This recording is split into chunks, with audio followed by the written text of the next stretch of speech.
Hello, everyone. Welcome to Café New Canadians. Café New Canadians is a visual web series wherein we bring to you everything that you need to know in your immigration journey, whether you are a newcomer or you are planning to make Canada your new home. All of your doubts and questions are answered here in Café New Canadians.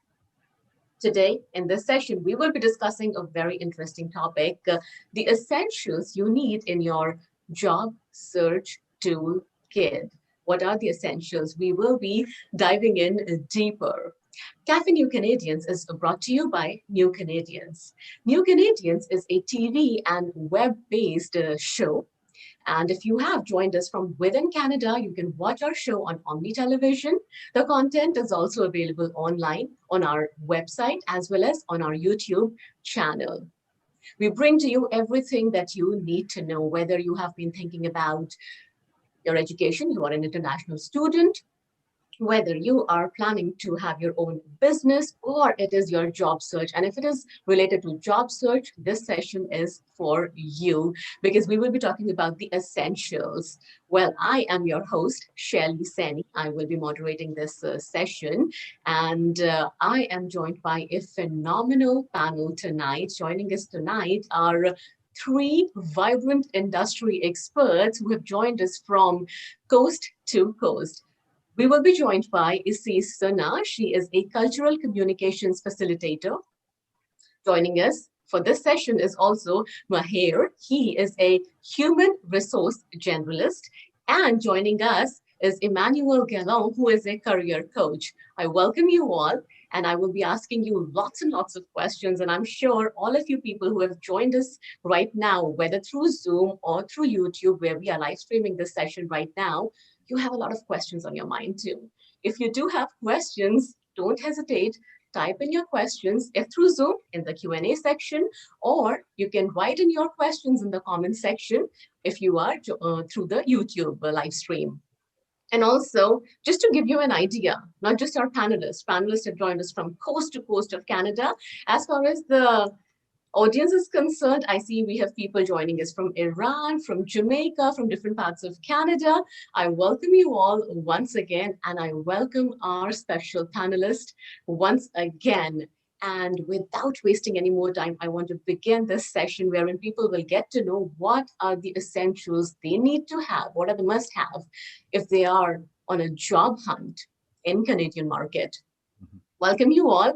And I would like to know a little bit more about you. And how about, Assis, we begin with you. Tell us a little bit more about yourself so people who have joined us, they know what to ask you. Tell us a little bit more about yourself and your journey in Canada. Thank you so much, Shaili. Yeah, my pleasure. Thank you so much for having me. I came from Jordan to Canada 5 years ago. In Jordan, I worked as a credit risk manager in the banking sector for 10 years. I worked in an international bank. And when I came to Canada, I decided I wanted to change careers. New country, fresh start. So I started my own business, which is an Arabic language academy, which I ran for 3 years. And then I used to facilitate courses there on both online and in person. But then, as you know, the pandemic happened, and it changed our realities. So then I decided, it's time to shift careers once again, and I used my facilitation skills and relationship building skills, and now I work with CCIS, as you said, which is the Calgary Catholic Immigration Society in Calgary, as a cultural communication facilitator or soft skills facilitator. And we work within a program called SOPA, which is a national program, Canada-wide. And we give job search strategy courses and soft skill courses and one-to-one employment counseling for new Canadians prior to their arrival. So while they're still in their home countries, preparing their move to Canada. So that's the program I work within. Wonderful, and what a bold move you made, starting a new business in a new country and then making the right decision when the pandemic hit. I'm sure people are going to get some insightful tips from you. Emmanuel, if I come next to you, tell us a little bit more about yourself. Thank you, Shaili, for this opportunity to be here tonight. And myself as an immigrant as well, I really appreciate the place. So I would say that I'm someone who is obsessed about connecting with people from all over the world and helping them get to a place where they feel like their professional life aligns with their purpose. And this mix of actually of needs that brought me to leave France about 10 years ago, and so leave everything behind and move to Canada. We're now in Montreal. I got a job in sales one of the leaders in the career coaching industry in the world, and I stayed in this role for 5 years. And just like Isis, when actually the pandemic hit us all, I saw an opportunity to actually start creating my own business, not just on sales support, but as a coach myself, where I could actually mix all of my passion for connecting with people from all over the world, now being Canada, which is, by the way, for me, the top multicultural country in the world, and associating my skills within the care management industry as a coach. So this is what I've been doing, growing this business now, and I'm specializing on helping people find a virtual job that really ignites them. I think most of us would want to know and get some great tips for you on the virtual job market. Mahir, I'll come next Yeah, to of you. course. Tell Yeah. us more about yourself. Yeah, thank you for inviting me and thank you for being, I think I'm very thankful for being here. So I came to Canada 9 years ago from Lebanon. At the beginning, I didn't know anything. I didn't know about the Canadian market. I didn't know about the importance of networking or LinkedIn. So I went to Work BC, which is a nonprofit organization that helps new immigrants with their transition to the new market. So I started at the beginning, as all new immigrants come, a survival job just to have some Canadian experience, which I believe we can talk about it later on. And after that, I knew that my degree was recognized here, but everyone was telling me you need to have some local experience and local education because my emphasis was in HR. So I went to BCIT here in Vancouver and I got my HR certification. In the meantime, I work a lot of contract jobs, which sometimes in Middle East will not be that much familiar about contract jobs. But here there's a lot of contract jobs, a lot of maternity leave. So I did all that so that I can get experience. And 4 years ago, someone gave me a chance. I started my HR journey. And currently I'm the HR generalist at Conagra Brands, which is a US-based company. And on the side note, I also started a YouTube channel 4 years ago, started giving tips, recruitment tips. And after that, it started turning to interview series. So now on my YouTube channel, I interview experts in the field, which give tips to new immigrants, international students, and even to employers. And as Emmanuel said, also have a career coach on a side hustle project to help students. And also, I'm also a student I'm an instructor in the Empower, which helps international students find their jobs here in Canada. So that's all about me.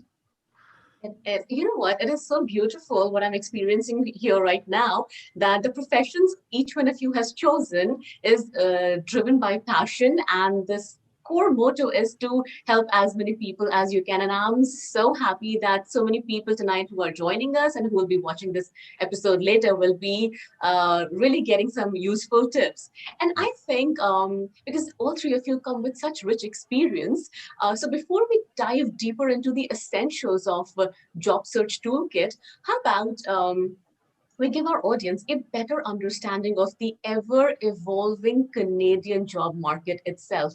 What are the current hiring trends in Canadian job markets? I'll start with you, Mher, since you are an HR expert here with us. So I would say currently with the Canadian market and with the pandemic, employees or job seekers have so many options. although we know that we're going back to the back normal and a lot of industries are having difficulty finding talent because of pandemic, people change jobs or they started their own business as some of us did, or they went to another province where they went back to their family. So it's all becoming an employee market, and they have options. And even if you then offer them a job, they can have another job in one day. And so as an employer, we need to make sure that we are communicating with them, we're giving them all the benefits, or even being creative when reaching out to them. A lot of times I'm hearing that technology can be beneficial when we're hiring. Sometimes AI can do all those processes. Even if a job seeker is applying for a job, the AI can help them if they're having any issues, and even schedule them for an interview with the recruiter. So job seekers have so many options, and a lot of time they are asking, so can I work from remotely? Because we know that working remotely can be successful and it can be done. And sometimes they are asking, what was your COVID or what was your pandemic procedures? And if there's an option of working from home, because sometimes they are looking for that. Right. Okay. So two important and positive things that actually came out of your answer here. First of all, the thing that you mentioned, that people can get a job the same day, which is a very positive and uplifting thing right now. And second, moving virtually. And since we're talking about the virtual aspect, Emmanuel, I'm going to come to you next. Virtual job market is thriving as of now. But given the current scenario, the competition is tough. There must be certain do's and don'ts that one must keep in mind, especially when thinking of a Canadian job market. Can you give us the do's and don'ts of virtual job market as of now? Yeah, and so the Canadian job market has, just like any country, its own specificities. Although the way I'm going to tackle your question is more from broader perspective and would apply to all North America, if not more than that. The first thing when we speak about remote job, and of course it becomes much more reality now more than ever before because of the pandemic, but it's, what does it mean to you? Like, what does it mean to you to have a remote job? Does it mean working like 50% remotely and 50% on site, at your company? Does it mean like working 100% from home? Does it mean working remotely from Montreal for a company that is based in Houston or in Toronto? You know what I mean? So there's a lot of like, the idea behind this is always like the notion of clarity. You want to be clear on what it means to you to work remotely. And so the competition, in the remote job market is going to be really depending on how clear you are with yourself. Once you're clear the sky and okay, you know what, I want a job, because for me, having really these 50% of the company seeing people, in their flesh is so important to me. But you know what, I want to be able to take my kid every morning to kindergarten. So I want to be the other 50%. I want to be home, and I want to be able to go like from the afternoon at work, or just 3 days a week. That's a life choice. So if anything, I would say that the virtual job market offers an opportunity for us to rediscover what really matters to us, and is going to be profitable to those people who actually ask themselves these questions first. All right. So a clarity on goals. What exactly are you expecting from yourself? Exactly. Correct me if I'm wrong, but I guess the very important aspect when it comes to job search, of course, is your goal setting, and equal part is played by communication. And I'm directly going to jump to Assis here, because she's here, the communication facilitator. But Assis, what makes your profile all the more interesting is you are cultural communications facilitator. Culture has a strong impact on one's communication skills. And when we're talking communications, it's not just the word, it's the expression, the body language, it's the little things we say here and there. What are some of the common mistakes people tend to make when they enter a Canadian job market, and you have caught early on? Great question, Shaili. Actually, I think that job seekers, especially newcomers, when they come to the Canadian job market, they fail to demonstrate that they are culturally aware of the different aspects within the workplace in Canada. And they focus more on their hard skills and their technical skills and all of that, and they fail to demonstrate that they are aware or they have those soft skills that are needed here in the Canadian job market, and they need to show that. So when I'm sure lots of people have come across this saying like, you don't have the Canadian experience, and what does that mean is it means two things actually. It means the language proficiency, and it means cultural awareness. So I'm sure like many of us who came to Canada have the language proficiency, and they can work on it, but they need also to demonstrate that they are culturally aware of the Canadian workplace culture. And what does that mean exactly is small talk. The ability to do small talk and figure out what's appropriate topics, what are the inappropriate topics, the ability to self-promote. In Canada, this is really important because where we came from, it's not really something that is common, to self-promote and practice pitches and all of that. So it's really important here to self-promote and to sound as a specialist rather than a generalist, which is also something that is common in most parts of the world aside from Canada. Canadian market is very complex, or the Canadian economy is very complex, and you need to sound as a specialist and to market yourself vertically, not horizontally. And also, the ability to give and receive feedback. The Canadian way, and read between the lines when you're given feedback in the form of the sandwich technique, where your manager tells you something, the feedback between two things that are positive. So you have to pick that up, and you have to be aware of that technique, and also negotiating and being assertive. That's why, while being respectful and polite, that's also something you have to demonstrate. The ability to work with others in a diverse environment, and respect that environment, and respect other cultures, and then show that you're aware of those other cultures and all of that. So, and conflict management as well. So you have to be aware that this is something you have to show. People won't assume that you know these things. You have to demonstrate them to potential employers.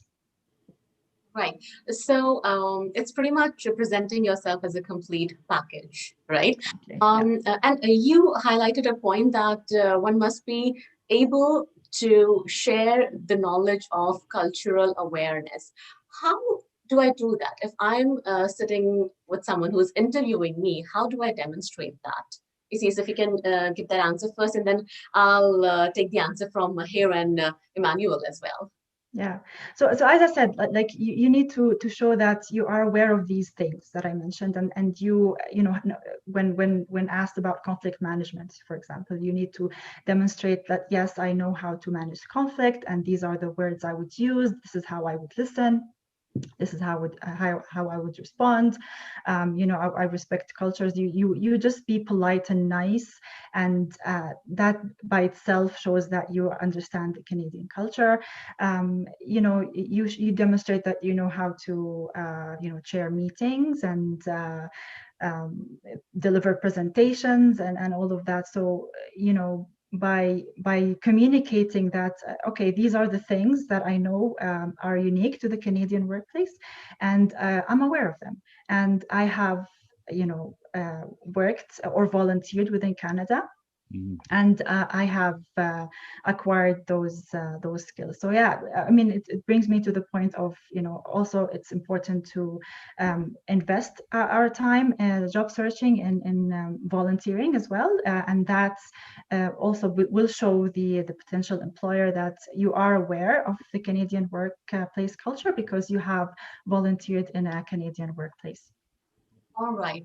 Well, Mher, if I can come to you, because volunteering was one thing that Sis just mentioned, and you just shared with us that the initial days you were not able to get a job in your sector, and you did some survival jobs. So, when you said survival job, was the idea behind doing those jobs just so because now I want to get money and job, or just to get the experience and exposure to the culture? Yeah, those two things that Isis said. Also, volunteering was one of the options so that you can get the Canadian experience, able to work with different people from different culture. So the survival job was, as you mentioned, both for me to get the money because we need to pay the bills.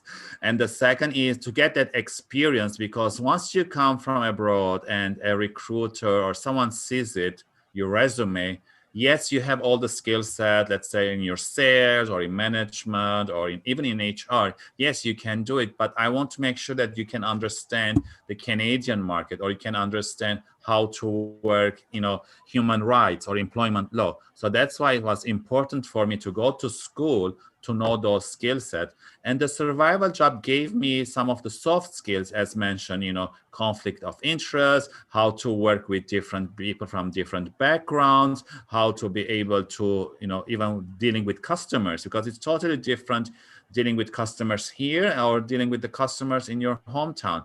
So it was important for me. And again, we want to make sure that when we are coming here as new immigrants, we bring all those knowledge and all those experiences, and we need to share it or tell our story when we're being interviewed. But again, as I mentioned, it's important to know how to tell your story. Networking is part of it, again, because as we know, it's all about networking. It's all about your personal brand. And again, a lot of times here before pandemic, there's something called meetup groups where you meet with other professionals in your industry and you can share ideas, and or even you can volunteer in those meetup groups and gain those experiences, so that your resume will be merged with the past experiences that you bring and with the new experiences you're getting, because that's where the recruiters were going to ask you some questions. All right. You said that initial days were like most newcomers, wherein you had very little knowledge of the Canadian job markets. So, and we tend to make mistakes when Yes. we don't know. What are some of the mistakes that you committed, and what are the important lessons that you learned? I would say I didn't know that LinkedIn was so much part of job search. Nowadays, LinkedIn is the best place to go when you're searching for a job. So I educate myself to be on LinkedIn now all the time, create content that we can talk about later on, and making those networks. And as we know that now every event is gone virtually, you also need to have your online presence, because as a recruiter, the first thing they will check is your online presence. They will check your LinkedIn profile. They will, again, it all depends from the role, but having those connections is important. Another thing that I didn't understand at that time, as we've mentioned before, Canadian culture or Canadian experience. You don't have Canadian experience, and I was like, what is Canadian experience? It's just selling. It's the same as selling. But as mentioned, the communication, showing empathy, dealing with different people, getting feedback or even giving feedback, or especially the other thing is like the mental health awareness, which most of our times, or from Middle East, we don't talk about mental health. We don't talk about, conflict. We don't talk about, pay equity, all those things. So we need to educate ourselves, and it comes with experience, some with education, and just sometimes just being online and following some people that they're doing all these things. So we learn from our mistakes and we grow from there. Absolutely. And I really want to learn a lot from all three of you, and thereby our audience can learn a lot. Emmanuel, if I can ask you this question, in the initial years, were there some steps that now you think, okay, maybe I could have avoided these? So I'm going to disappoint you. I'm actually not fond of mistakes. I think, but I do think that obviously there are things that we can do differently, and at the same time I think we do the things we do and we learn the lessons we need to learn at the moment we do them, right? So there's always benefit to doing mistakes. With my understanding of what Canada and the Canadian job market is about, one thing that I would do, which I'm actually applying now in my life, but is combining the wealth of information that Isis and Mher already shared. You know, they spoke about a lot of great things, volunteering and networking, and also the values of Canada, right? And one of them being, for me at least, being like soft skills / humility, right? Being able to and willing to learn what it means to be a Canadian. So I think there is a lot of power in networking with humility and being open to everything. That is, when you go to networking and maintaining a network with people, not just for jobs, right? It's all about those type of things. If you send an email out because you need a job and you're going to network with a person and say, hey, how can you help me? I haven't talked to you in 15 years, but now I'm reaching out to you and I just want, to get something out of you, is not going to land well because it does not align with the values of Canada, which are a lot about soft skills. So I think there is a lot of power in documenting yourself to know how to network efficiently over the time, right? And grow something, right? And we're networking, not you can have, obviously you can have a plan, right? You can have a growth plan, and whenever the professional aspect of your life comes into place, it's always good to know, okay, I want to network because I've got clarity of where I'm asking myself the right questions, and I have a plan to go somewhere. And it's always going to land well in the ears of all the people you're connecting with, because they like to help. That's one of the Canadians' values. Canadians like to help people. So long as you have a fair understanding of what you want to do, you ask for help, people are going to be willing to help you. So back then, that's not something that I had been doing a lot of, and I'm always trying every day to asking myself, how can I really network genuinely to get where I want to go and grow my network and help people back as well, right? It's not a one-sided thing, because someone's going to help you, you're going to have them back at some point if they need you. So there's a really genuineness in here, and that's, I'm really insisting on the core of it, because, and maybe it's going to be one of your questions after, when we speak about career coaching, and we speak about finding a job, this genuineness, this transparency about what really matters to you, those pillars, those values are going to be what drives you and what gets you what you want, in addition to having a strategy, right? But strategy is what's going to come around it, right? So everything is in this, everything that all the panelists have shared, right? This notion of sharing, humility, and also clarity. Yeah. And I would add to Emmanuel's point that during networking time at the beginning, yes, I was going to say, don't be desperate when networking. Like, hire me, I need a job. Right at the beginning, maybe I done few of this myth, but later on, I learned that networking is about building relationship. So, like, putting seeds in your field, and it will grow later on. At the beginning, just try to understand. Even information interviews, when we're asking, like, understand that, because people will talk about, like, tell me how is your job there, or tell me how did you end up at this role, and people will talk. And then once you build a relationship, then you can ask for, hey, I saw that your company is hiring, can you refer me to the recruiter, or can you put a good word for me? Because it's like someone's knocking the door and you open it, and they want to come and eat with you, and you don't know this person and you cannot help them. First, you need to build that relationship, then it can grow from there. Another thing I started doing before pandemic is that whenever I was going to any networking event, my intention was to meet 3 new people and just having a conversation with them. Because we know that when we go to networking events here in Vancouver, some of them it's very smaller, so we're going to meet the same people, and we end up with the same people, and we don't meet new people. And the aim of networking is to meet new people and build those relationships. So always my intention is to meet new 3 people. All right. So networking and doing it efficiently and correctly, and also maintaining the relationships. But again, coming from different countries where a different approach is acceptable, how does one overcome the hesitation of taking the first step? Isis, can you tell us Yeah. about? Of course, like networking is awkward for everybody, regardless where they come from. It's uncomfortable. It's going to be awkward. That's fine. It's something important to do. It's what gets you your job. Basically, we all know that statistic that 80% of jobs in Canada are filled without being advertised. So that shows you how networking is very powerful.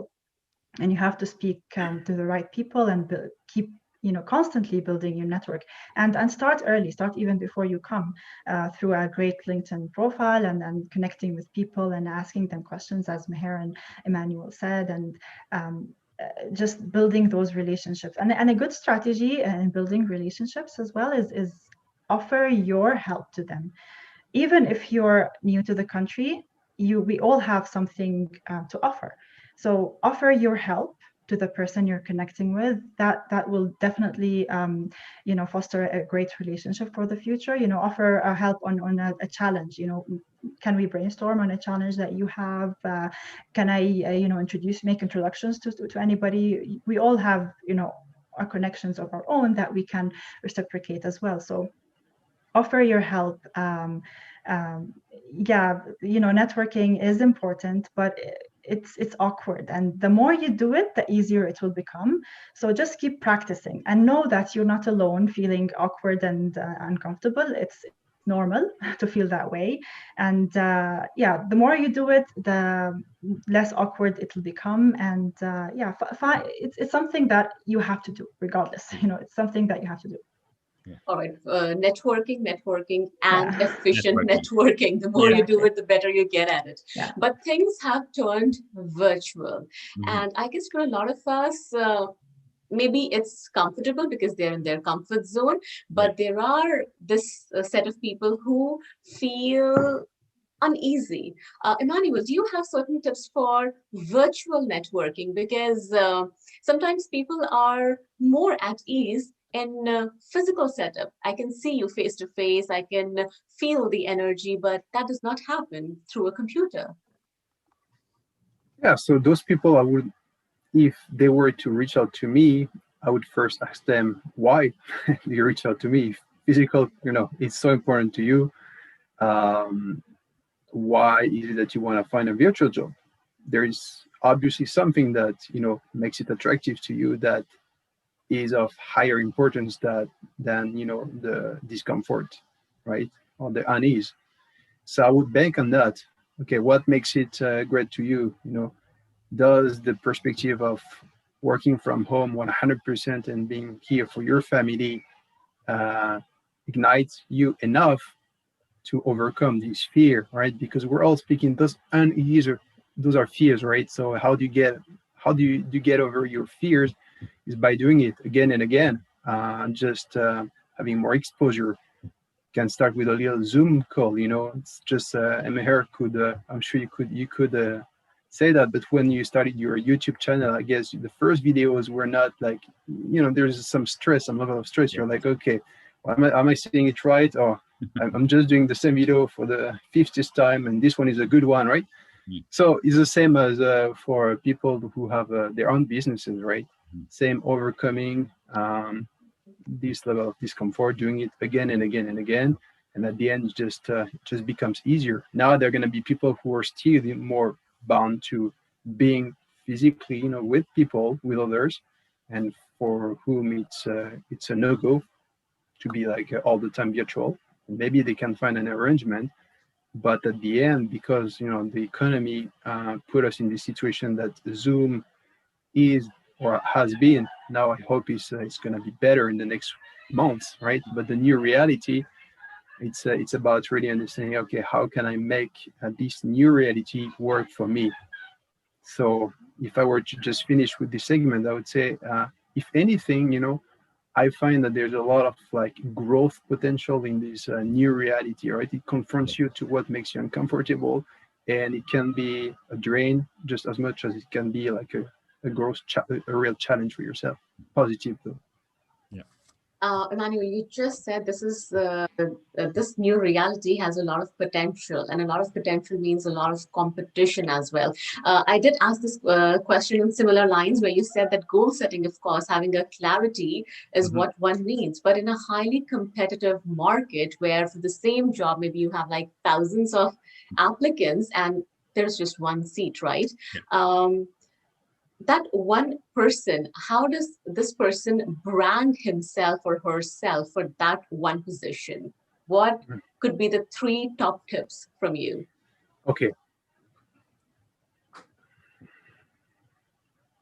I think the branding must be first internal before being external. The external, as we say, right, it's all about, okay, what's inside of you. There are so many people, I've reviewed dozens of resumes, and there are so many people who spend hours, days fine-tuning resumes. And at the end, they don't get it. Like they don't get the job they want because they make it through. The resume takes you to the interview. So if I were to just, answer your question, I would say the 3 must would be like having a good resume, having a good cover letter, having a good LinkedIn profile, like, that's sort of like a basic, starting with the LinkedIn profile, because just with just a LinkedIn profile, if you do a marketing differently, you can be reached by recruiters, right? So you might not even need those 2 other tips, those 2 other tools, sorry. But intrinsically, my response is going to remain the same. Like it's about clarity. The ones who get the jobs are the stellars, like the top performers, the ones who are going to make a difference for a company, and they know it. And why do they know it? Because they have clarity about who they are, where their strengths are, what their purpose is, what their vision is, and they're not going to they're not going to log on Indeed and or like LinkedIn and just like put like all of their resumes out randomly. They're going to target very specifically 10 companies that are that present exactly what they want, in their role and as a company, and they're going to go after them in a very methodical way, which I actually do in my own training with my coaches. I help them, get very specific about this, and that's what it is about for me. It's how you really create a difference when 90% of the people are just going to spend time on their resumes, send it out, and then sit on their chair and I wait and I hope. Right. I would add on that Emmanuel point that as he mentioned, that based on my YouTube channel where I started interviewing experts or HR or even authors and speakers, and I came up with these 7 points that I want to share with audience and whoever is listening or watching or whoever wants to come to Canada. Is that these 7 things you need to do before even applying for a job. Even if you have a job, you still need to do these 7 things, which I believe it's very important. The first thing is identifying your values or having a clarity and clear mindset where you want to go. The second is, we know that job search, it can be stressful, but we need to stay positive. And adding on top of it, the pandemic, it made it much worse.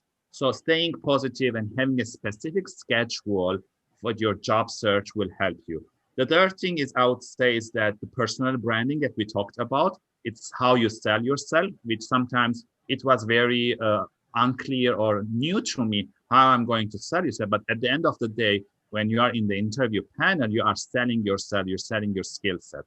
The fourth thing I would say is purpose-driven life. So what's your purpose? What's your impact in life? I know that that's very deep, but you need to identify that, which is also can be aligned with your value alignment. The fifth thing that we all talked about, LinkedIn, having an online presence, which also can link to your personal branding. Content creation is also a new trend, a new topic, which was also new to me. My first video, I used my phone. It took me 1 hour just to come up with the one line or 1 minute because the words were not coming. There was a noise. Now it's become very natural to me. Again, practicing, creating content, You can start very small.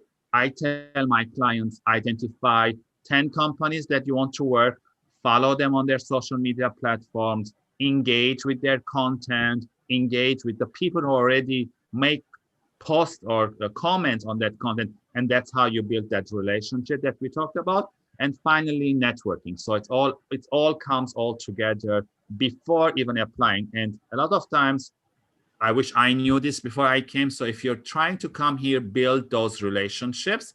And the other part is that we all know about, value alignment between yourself and the company, resumes, cover letter, being prepared for a phone interview, personal interview, or now virtual interview, and then asking questions at the end and follow-ups.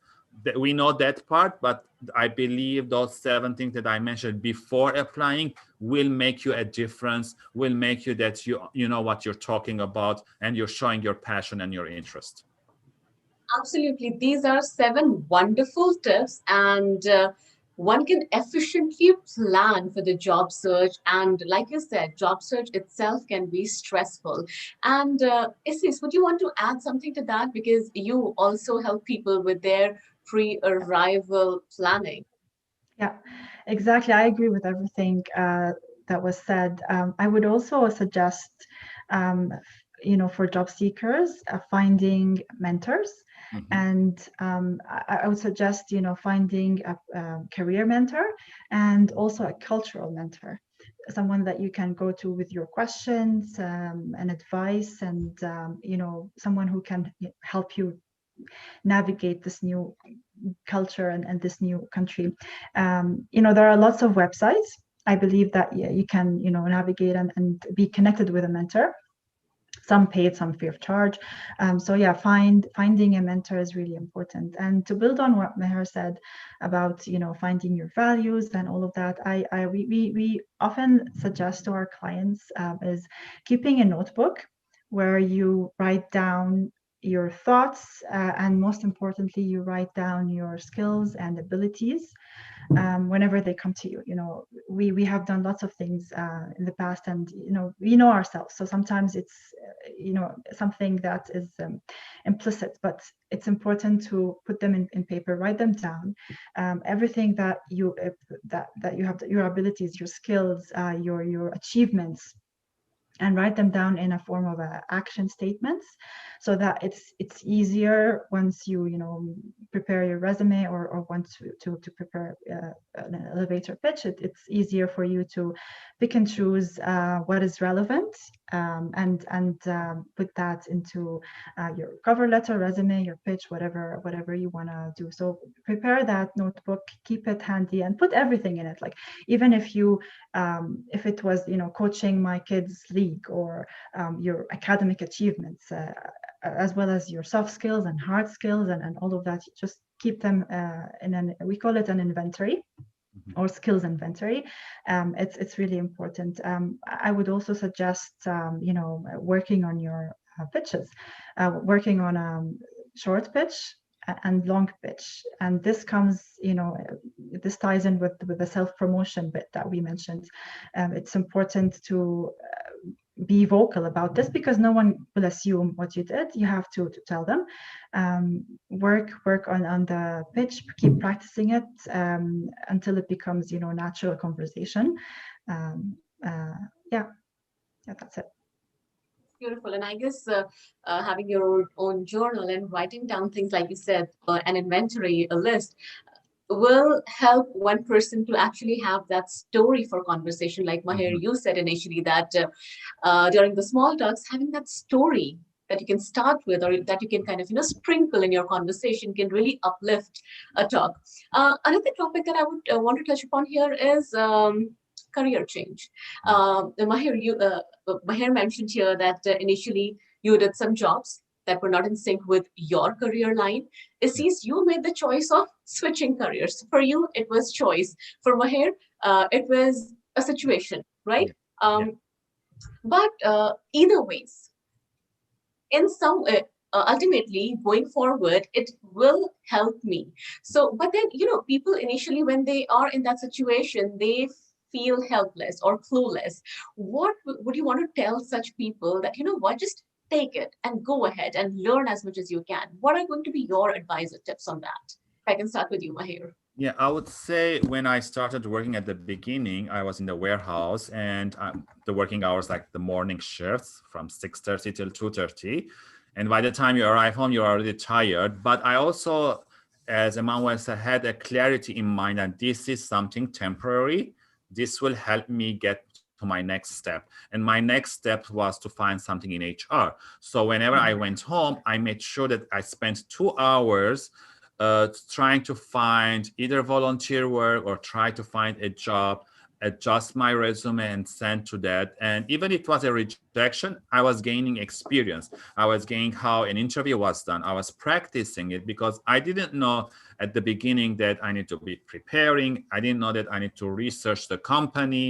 I didn't know that there should be a value alignment. So every resume or every interview I did, it made me even closer because I had a vision in my mind, or I have a clarity that within 1 year, I'm going to get a job in HR.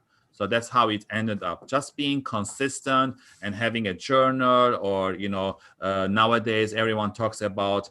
I am very health positive that every day I'm alive, I'm working, I'm healthy. So positive things that you can write on your journal, it will help you. And again, thinking of this as a transitional point, then I will get where I am. Wonderful. And you gave yourself the target of 1 year and you achieved it. Yes. Yes. Wow. And I guess everything is coming down to the similar points of having targets, having goal settings, having clarity, and having that confidence of presenting yourself. But again, people have a lot of questions when they find themselves in the middle. And it's pretty much a situation like you're finding yourself in the middle of nowhere because it's a new country, it's new culture, and now all the more difficult because of the pandemic. Emmanuel, if I can ask you, finding these jobs, the survival jobs, can be tricky in this situation. What would be your tips? Because of course there would be options, but then what are your tips and maybe those tricks that can help people to find those initial jobs? So I think it really depends on the job you're looking for, right? Because survival jobs, you can do different types of survival jobs, right? But at the end, it's being humble and connecting with people. Just talking can be just you arrive, you land in Canada, you've got your backpack, you go out, you go meet people, you go through one of the wealth of networks that we have, starting with meetup.com. You just connect with a group of people, like-minded people, so you've got something that you already share from the very beginning, which is a good asset in terms of confidence and meeting with people. Then you talk and you let them know that you just arrived, right, and you're looking for a survival job. And I guess, again, if we're speaking about something very elementary, survival, it does not matter so much the type of jobs that it is. So back to, the positivity that Mher just put forward, it's about, okay, understanding that it's just going to be temporary. So you're just going to grab whatever comes, and they all know. If they don't know someone, you can always, if they don't have a job themselves, because it's very unlikely they're hiring, but ask them, if they know someone who hires, or if they know someone who knows someone, right? It's about just playing the connection at the very beginning and just let them know that you're upbeat, you're very positive, and so they're gonna be happy to work for someone who is very positive anyways. So I've never really seen people really having a lot of hardships finding elementary jobs. When it gets hard, it's really okay. When you do the work, really okay. Put yourself down and clear the sky and understand, okay, where do you want to go? What's your vision, and what are you going to do to get there? But yeah, those are the tips I would say. People are helpful. Just trust that by being positive and asking, you're going to get something. And I will add on that if you're job searching, don't spend 8-9 hours in front of the computer, because your mind will be burnt out. I always tell, maybe in the morning, wake up, have a shower, dress up, and then spend maybe 8 to 10 o'clock. I am networking on LinkedIn. then go out, go for a walk or meet someone. Now we're not meeting, do virtual fit, and then come back, have your lunch, maybe create content or work on your sales pitch, as Isis was saying that. And then the next day, or maybe the second day, you don't need to work, or you're so tired, take the day off. Have your mental health very important, because you need to take care of yourself first before applying to a job, because if you are mentally tired, it will show in your interviews that you're not ready, your mind is not there. So it's okay to have negative days. It's like a roller coaster. Some days are good, some days are not, but having that schedule and not spending 8 or 9 hours in front of the computer. And as Emmanuel also said, you cannot just send your same resume to 100 places. And we all tell in recruitment, it's like post and pray that someone will call you. You need to do those work. Being specific, having that schedule will help you find at the end the job. And I hope for just one thing, but for the people listening, that they really I hear Mher and I hear Izzy speaking about the soft skills, Mher about networking. I hope you understand that actually it's funny, because we're not speaking so much about the hard tools, the cover letter, the resumes. Yes, there are tools that help you get where you want to go once you have clarity and once you really know what you want to go. But it's all about the power of networking, really. Like all I hear is really about people, right? So just knowing the rules of, okay, what makes the Canadians, what make Canadians Canadians, understand that, and like half of the work is done somehow. Yeah. Exactly. You know what? Having this conversation here with all three of you makes me feel that everyone out there who's looking for a job right now should be able to get in touch with someone like you, who's as passionate and as accepting as you three are. And the clarity that you have, and of course, talking about mental health is extremely important. You mentioned, Emmanuel, the importance of course, cover letters and resumes, because this is the first thing that presents you who you are. At the same time, let's assume a scenario that I'm in the job search and I got the job. Where do I stand when it comes to salary negotiation, maybe? Because that is, again, that also has a lot of cultural impact. Maybe a lot of people coming from different countries are very hesitant to speak up. Isis, what do you have to say on that? Yeah, I would say don't sell yourself short. Know your worth, and do your research before salary negotiation, or that, answering that question about salary during the interview. Do your research. The Job Bank website offers market insights about each profession. There's a wealth of information actually on that website. So go in there, go to the explore your profession, and you can filter by job duties as well. Do your research before you answer that question, and don't sell yourself short. I know that in many people in situations where they're desperate for a job, they can, and that's okay, but as you progress through your career, you have to be assertive, speak up, don't sell yourself short, and do it in a respectful way. And also during the interview process, as recruiter, we ask them, so what's your salary expectation, and give them a range. And if you've done your research, you can give them a range, and then they will come with an offer, and then you can say that I can bring this much of work, I have this much of experience, and they will say either they will accept or not. So again, as respectful moment. And in terms of resumes and cover letters, I would say that customize your resume whenever you're applying. I have seen a lot of time, same resume, the cover letter is a different title and you're applying to a different thing. It means that you never done your research. So customize your resume. We know that the applicant tracking system, sometimes you need to use those keywords. That's important. So spend some time in your doing your resume. And the cover letter, as Emmanuel said, and Isa said that, what can you bring to the table? What's your values? How can you solve this problem? Because a job exists because the company has a problem or company needs someone that has the skill set. So present yourself, again, personal branding, knowing yourself, the values will show in the cover letter, and just tell your achievements also in your resume. As Isa said, that having those journals showing achievements, accomplishments in your resume, that will set up you apart from other people who are not doing their research or presenting themselves professionally. Right. Well, you know what? I'm so absorbed in this conversation. I totally forgot the track of time, but I have to hear, just keep in mind the time also. But we just cannot let all three of you go without having a final word of advice for our audience here. Starting with you, Emmanuel, what would you advise all of the job seekers who are right now in Canada or are planning to come to Canada? I would say just trust.